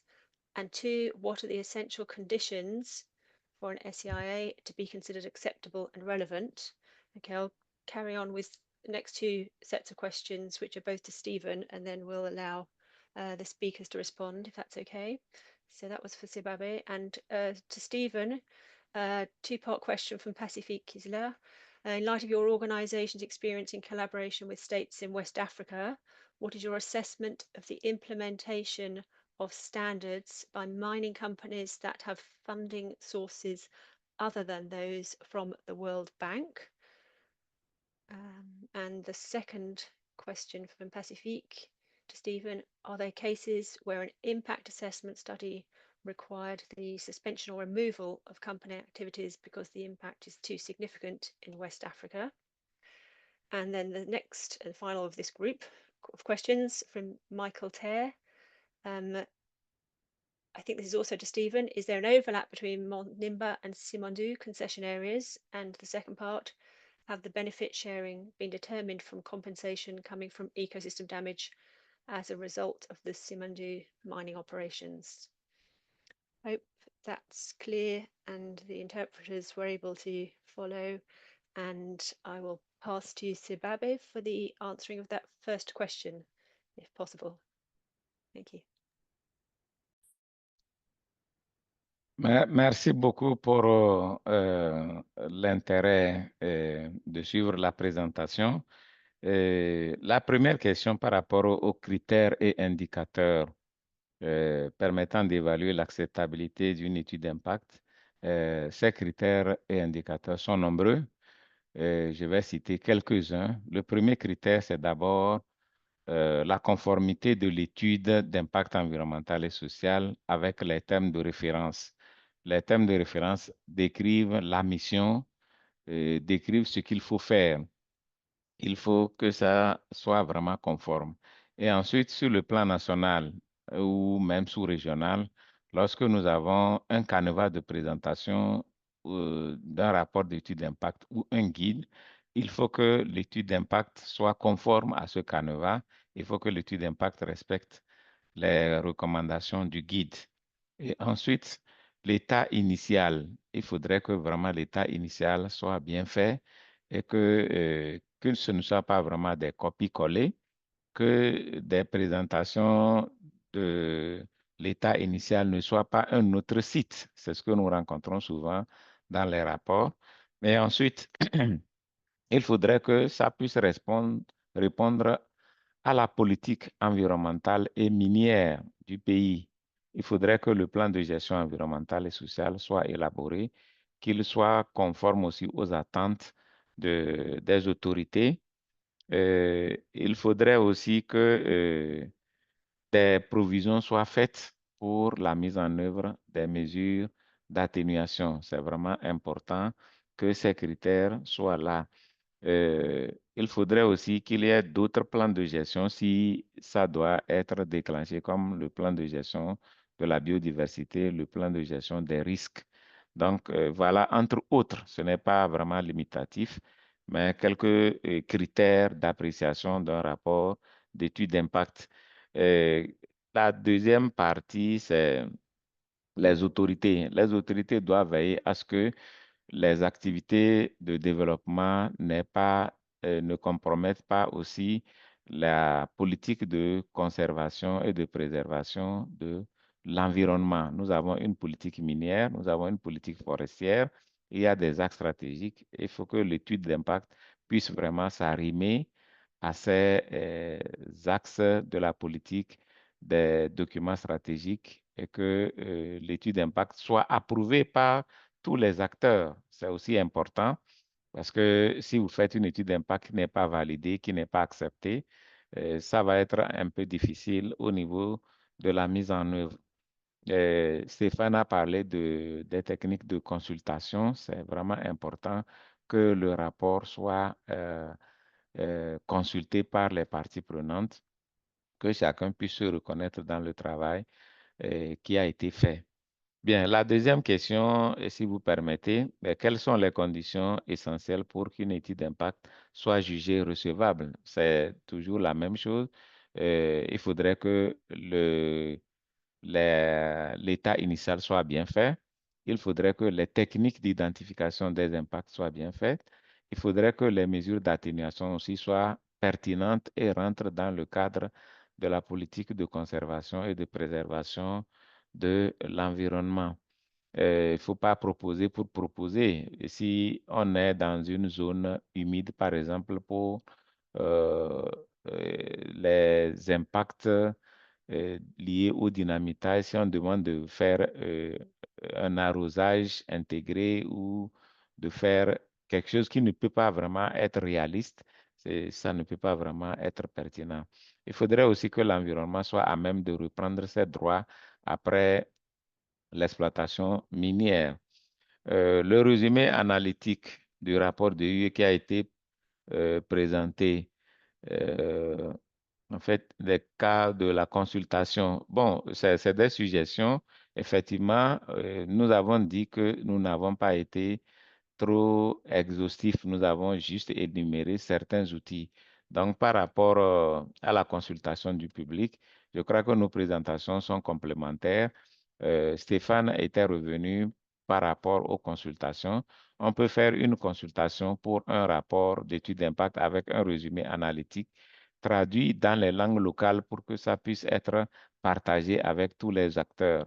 On peut organiser des consultations publiques pour faire par enquête publique ou bien faire une audience publique pour que le document soit partagé avec tous les acteurs, compris par tous les acteurs, aussi bien les impacts identifiés que les mesures d'atténuation. Donc, partager le contenu d'une étude d'impact avec tous les acteurs, toutes les parties prenantes, c'est là même le lieu de préparer un plan d'implication des parties prenantes, un plan de mobilisation des parties prenantes.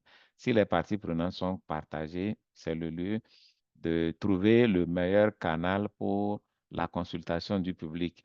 La gestion des plaintes également aussi, c'est un document qui accompagne la mise en œuvre du plan d'action de réinstallation ou bien l'étude d'impact environnemental.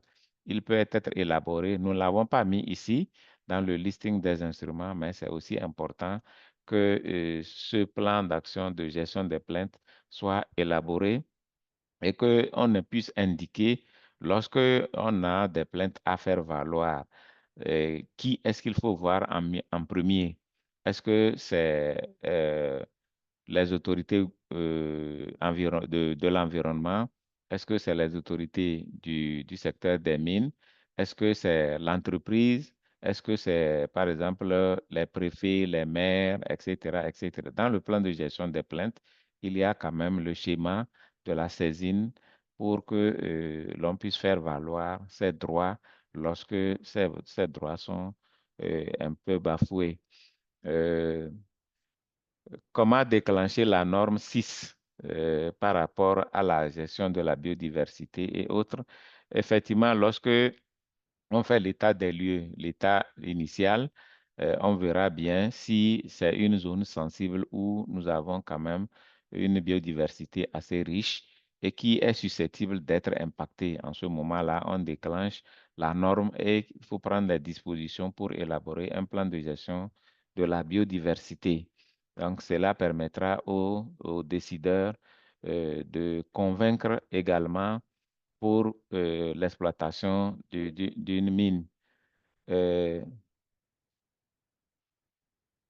Bon, il y a un autre commentaire qui vient en chose, on va revenir là-dessus. Donc, pour justifier la non-exploitation, bon, c'est vrai que l'étude d'impact n'est pas souvent un outil pour rejeter des projets, mais il faut comprendre que c'est un outil scientifique et technique pour une prise de décision politique.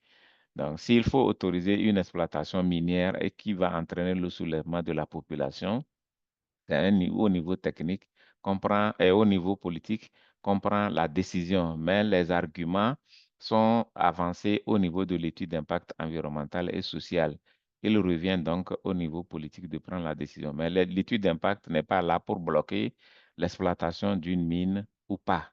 Mais l'étude d'impact est là pour donner des éléments de prise de décision, comme l'a dit mon ami Stéphane. Donc, c'est pour éclairer les décideurs dans leur prise de décision. Excuse me. La dernière question du présentateur Greg, c'est la viabilité des effets. En fait, si l'environnement reprend ses droits, si l'environnement, on a fait la réhabilitation, on a fait un plan de réhabilitation de la mine et que l'environnement reprend ses droits, la végétation pousse, les eaux circulent normalement, ça fait déjà quand même une bonne reprise, une bonne mise en œuvre du plan de gestion environnementale et sociale. Et cela en va pour la responsabilité environnementale et sociale de l'entreprise, pour une bonne image de la société. Donc, voilà ce que je voudrais dire rapidement, mais je vais communiquer mon numéro WhatsApp pour que les échanges puissent se poursuivre après le webinaire. Merci. Merci beaucoup. Stephen, sorry to keep you. Could you please answer those questions? And if there's others you can cover that you've seen in the chat, because we'll need to move quite quickly to from you to Geert for his answers too. Thank you. D'accord. Je vais continuer en français sur demande du DG du Parc national de Monimba qui est dans la présentation. Donc, bienvenue. Donc, la première question, c'était sur s'il y a les standards utilisés par les sociétés minières qui ne sont pas subventionnés en fait par la Banque mondiale. Ici, je reviens sur le commentaire du présentateur Geert. Ça dépend. On a des différents exemples où il y a des sociétés minières qui ont une bonne réputation et qui font beaucoup d'efforts pour garder leur réputation et comme ça assurer de bonnes qualités, études de bonne qualité. étant dit ça, il y a toujours la pression d'être économique avec les finances, avec le temps. Et il y a toujours une pression d'accélérer le projet. Donc, ça peut amener à des projets à des études d'impact qui ont une pauvre qualité. Donc, ça dépend donc du côté des sociétés minières. Et ça dépend sur les autorités, notamment ceux chez l'autorité responsable pour la validation des études d'impact. Si de leur côté, ils ont des ressources, de l'expertise pour faire un bon examen de l'étude d'impact et faire des recommandations pour son amélioration, ça va aider beaucoup, beaucoup dans la qualité des études d'impact et donc ensuite le projet même.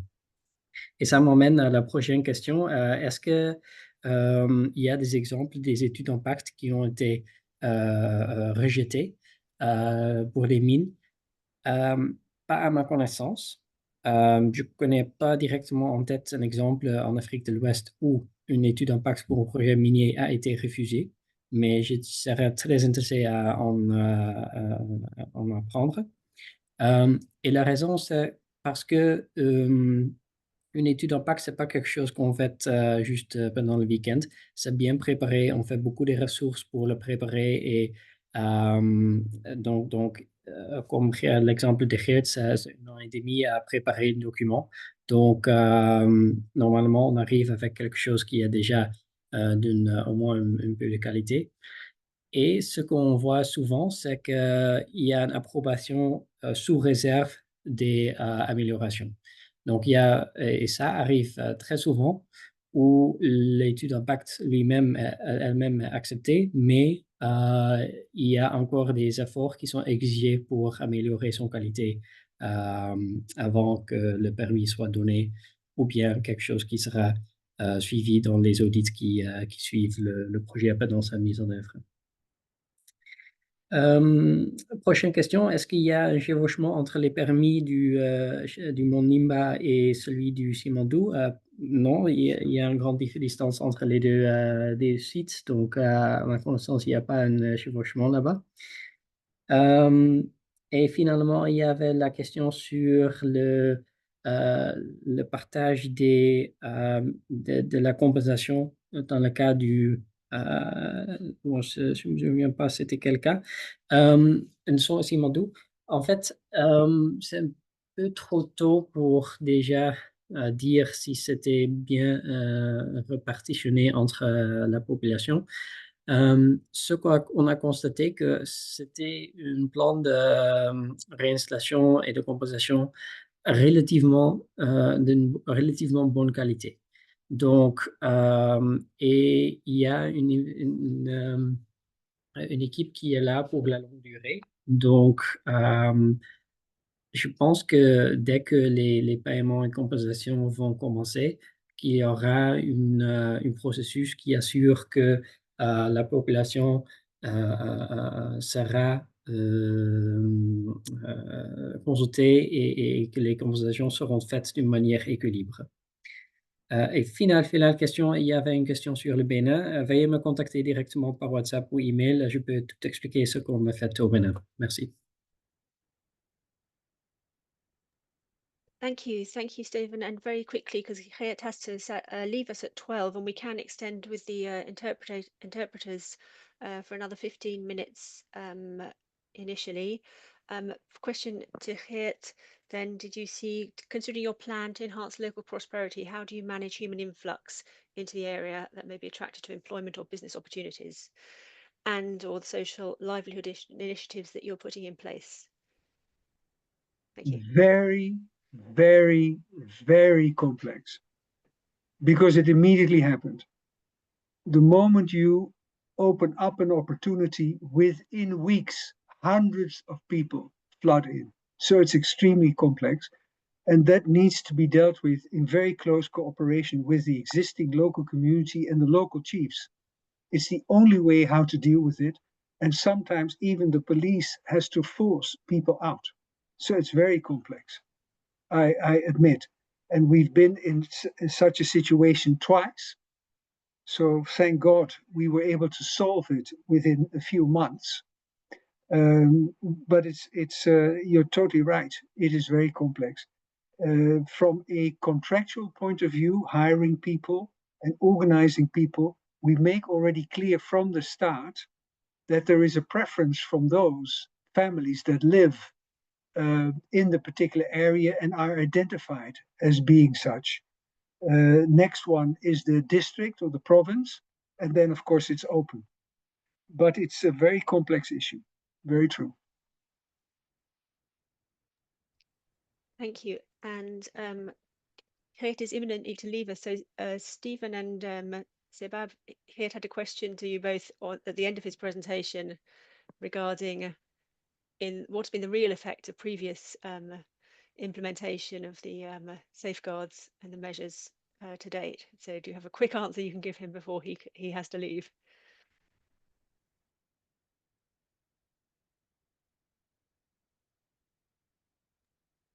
You can unmute. Yeah, I'm trying to think of a concrete example. I think that the safeguards make sure that from the start and from the design phase onwards, there is a more broad and holistic view of the project. So there can sometimes be a bit of a classical approach where for example, only the environmental impacts are taken into consideration. And the application of the performance standards allows more broader implication, including what's the word? A local indigenous population. And this also leads sometimes to redesign of a project. Usually smaller redesigns where, for example, the compensation plan is expanded a bit, resettlement action plan, compensation plan is expanded a bit, or there are more studies done into, for example, the water quality and the measures taken to improve water quality. But I'm afraid I don't have the concrete example for you right now. I'd have to look that up. Thanks. All right. Thank you so much. I will speak to you guys later. If any question or reference, I'm more than happy.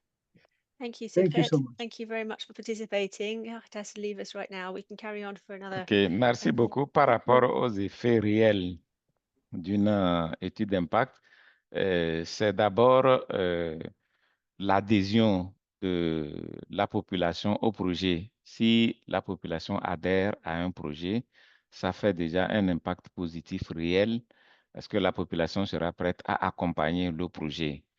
Si sur le plan environnemental, les mesures sont pertinentes, ça veut dire que l'environnement peut reprendre ses droits au bout d'un certain temps. Il peut y avoir la reprise de la couverture végétale avec le reboisement, avec la plantation, avec le choix des espèces adaptées et appropriées. Donc, par rapport à cette question, voilà ce que nous pouvons dire. Donc, ce que nous voulons, c'est, après exploitation minière, de ne pas partir et de laisser l'environnement dégradé. Il faudrait que ça soit restauré, ça soit réhabilité, qu'il y ait un plan de fermeture de la carrière et que la population aussi soit fière de la société qui a exploité la mine, puisque l'exploitation, c'est d'abord la recherche économique et c'est aussi le développement de la communauté. Mais si on laisse un site complètement dégradé, un site de désolation comme on le voit dans certaines mines, ce n'est pas vraiment bien. Il peut arriver aussi qu'une étude d'impact mène à un abandon d'un projet d'exploitation minière. Au Togo, par exemple, moi j'ai connu, la consultation n'a pas été bien faite, et finalement, le promoteur et son consultant se retrouvent en pleine consultation un jour de marché pour l'exploitation minière, alors qu'il y a déjà l'exploitation minière artisanale. On fait la consultation le jour du marché, en plein marché, et finalement, les exploitants artisanaux se sont opposés au projet et l'État n'a pas pu donner le permis d'exploitation à celui qui veut faire l'exploitation à petite échelle avec les engins lourds. Donc, un exemple comme ça, dans le centre du Togo, nous avons déjà enregistré. Il y a aussi l'exemple de l'exploitation du marbre où il y avait plusieurs demandes et que ça devait être morcelé. Finalement, la population qui exploite le marbre aussi pour faire la chaux vive n'a pas adhéré au projet et ça a été rejeté. Donc, voilà des exemples que je peux donner pour illustrer le cas où l'étude d'impact a amené à une non-exploitation d'une mine. Donc, vraiment par rapport aux effets réels sur le terrain, et au Togo, par exemple, nous avons l'exploitation des phosphates. Ça, c'est à ciel ouvert et la fermeture se fait au fur et à mesure. Aujourd'hui, le reboisement est effectif. La nature est en train de reprendre ses droits avec les arbres qui poussent de façon encourageante. Donc, il y a aussi le projet WACA qui appuie pour la réhabilitation des zones dégradées. C'est vraiment contrôlé, les indicateurs sont là, les images sont là. Merci beaucoup. Merci. Donc, je pense qu'on a couvert les premières 6-7 questions. Donc, il reste celui pour Sebab aussi de Moussa Doumbouya en Guinée. Quelle est la différence entre la PGE et le plan de gestion de la biodiversité dans la gestion d'une carrière minière? Et deuxièmement, je pense aussi pour Sebab, quelle est la différence entre le système de gestion environnementale stratégique et le CGES dans le cadre d'un projet d'envergure avec de nombreuses activités, lequel est primordial? Ça, c'est de Michael Lima. OK, merci beaucoup. C'est vrai qu'on n'a pas beaucoup de temps. On a donné nos contacts pour qu'on puisse continuer les échanges. Le plan de gestion environnementale et le plan de gestion de la biodiversité. En principe, s'il n'y a pas une très grande biodiversité dans une zone où on ouvre une mine, la biodiversité, la gestion de la biodiversité peut être incorporée au plan de gestion environnementale et sociale qui indique les différentes phases avec les activités susceptibles de causer des impacts sur les composantes de l'environnement. Mais si vraiment on est dans une zone où la biodiversité est très importante, est qualifiée, on doit avoir un plan de gestion de la biodiversité différent du plan de gestion environnementale et sociale, quand bien même certains éléments reviennent dans le plan de gestion environnementale et sociale. Donc, à quelques différences près, c'est la même chose, mais dans une zone où il y a vraiment la biodiversité très importante, il faut élaborer un plan de gestion uniquement pour la biodiversité. Sinon, la biodiversité peut être prise en compte dans le plan de gestion environnementale et sociale. Le système de gestion environnementale et sociale et le cadre de gestion environnementale et sociale, c'est presque la même chose également, mais c'est avec la Banque mondiale qu'on parle de cadre de gestion environnementale et sociale qui concerne beaucoup plus le sectoriel, beaucoup plus les politiques, les plans, les programmes. Le système de gestion environnementale et sociale, c'est utilisé dans le cadre de la conservation, de la préservation de la nature. Et c'est également à un niveau holistique. Ça permet de faire un screening, un tri pour voir si on doit faire euh, cette conservation. Est-ce qu'il va avoir un impact sur la biodiversité? Est-ce qu'il y aura un impact sur les changements climatiques? Est-ce qu'il y aura un impact sur les sociétés? Pour voir à le moment venu, qu'est-ce que l'on peut faire concrètement? Est-ce que c'est une étude d'impact environnemental et social ou bien c'est un plan de gestion environnementale et sociale? Sinon, les deux outils sont des outils de screening environnemental pour préparer déjà le projet dans sa phase de conception, dans la phase de développement, dans la phase d'implémentation, pour voir les outils spécifiques à élaborer le moment venu. Merci. Merci. Et je pense qu'avec ça, on arrive à la fin de nos questions dans le chat. On avait prévu de terminer un peu avant, donc je ne sais pas si les speakers peuvent rester encore 5 minutes. Il y a encore des questions des participants qui peuvent poser oralement. Relever la main et on va prendre une ou deux questions de plus, comme on a jusqu'à écart. Est-ce qu'il y a d'autres questions avant qu'on ferme le webinaire.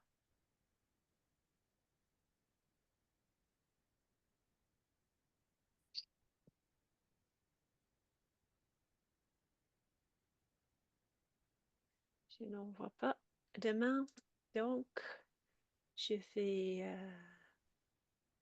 rendre la parole à Renaud pour me fermer ce webinaire et vous remercier de votre participation. Renaud.